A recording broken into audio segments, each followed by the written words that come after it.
This is the PUCKIPUPPY Boxer ST, a full-suspension step-through fat tire e-bike that aims for comfort, range, and easygoing power.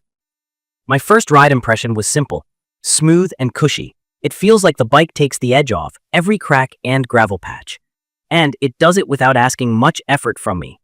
It's a big machine with a big battery, and that shapes almost everything about how it rides.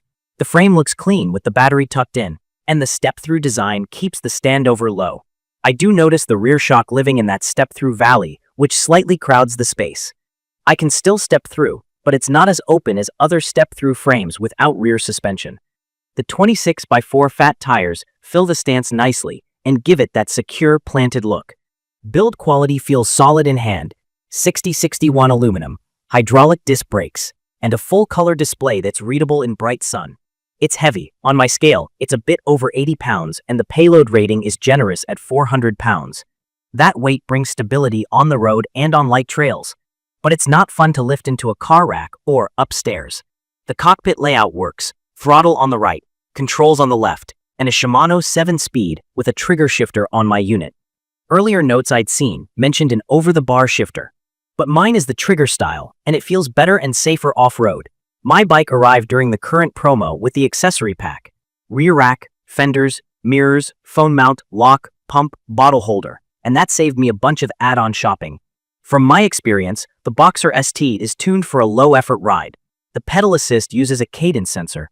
Quick explainer: a cadence sensor gives power whenever the pedals are turning, not based on how hard I push. It makes the bike feel easy and relaxed, like cruise control for your legs.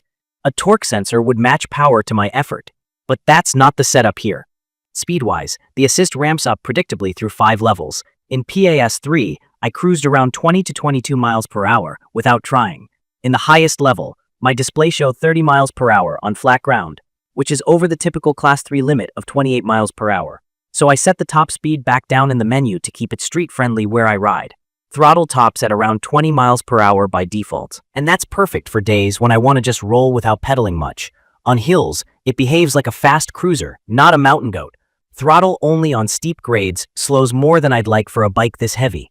With PAS5 and steady pedaling, I keep decent pace, and it feels close to average for fat tire e-bikes in this class.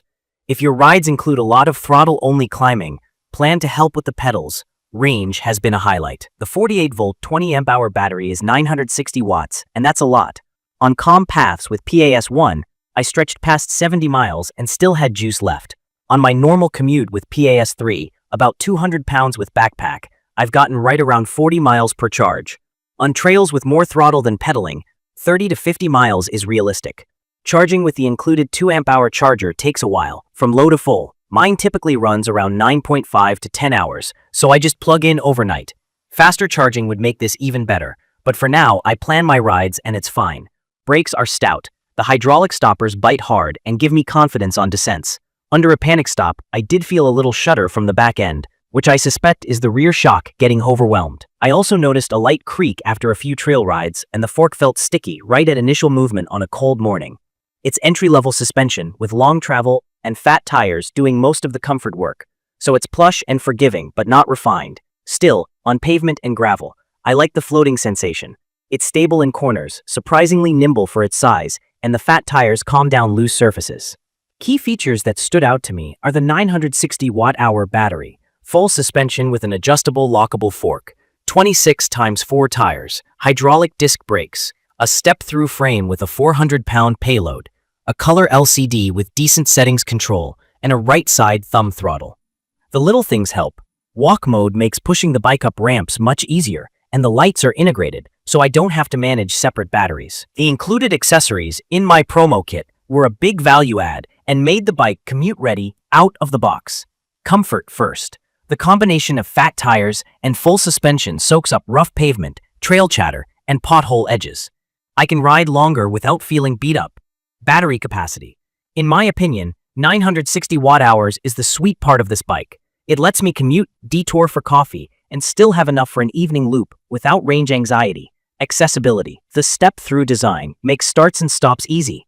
It's not the widest opening because of the rear shock, but it's still friendly if swinging a leg over a tall top tube is a hassle.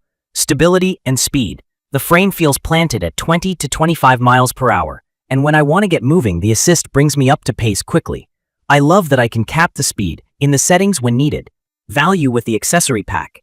If you catch the current bundle, it's nice to have rack, fenders, mirrors, and the other bits included. It made setup quick for commuting. What I don't love is mostly about weight and refinement. Lifting this bike is a chore, so if you need to carry it upstairs, think twice. The cadence sensor ride is chill, but not as engaging as a torque sensor if you want a more natural pedal feel. The long charge time means overnight is the routine, and the suspension, while super comfy, can creak or feel sticky. Periodic checkups and a bit of lube help. It's perfect for riders who want a plush, low-effort experience, heavier riders who need real payload capacity, commuters who charge overnight, and anyone who rides mixed surfaces and appreciates the floaty feel of fat tires. I'd recommend this for new e-bike users who value comfort and range over razor-sharp handling, and for people who want throttle on tap for lazy days or stop-and-go traffic. If you prioritize lightweight, precision suspension, or long throttle-only hill climbs, this isn't the best fit. In conclusion, the Boxer ST is a big, comfy, easygoing e-bike with serious battery capacity and stable manners. From my experience, it shines on daily rides, mellow trails, and long weekend loops where comfort matters most.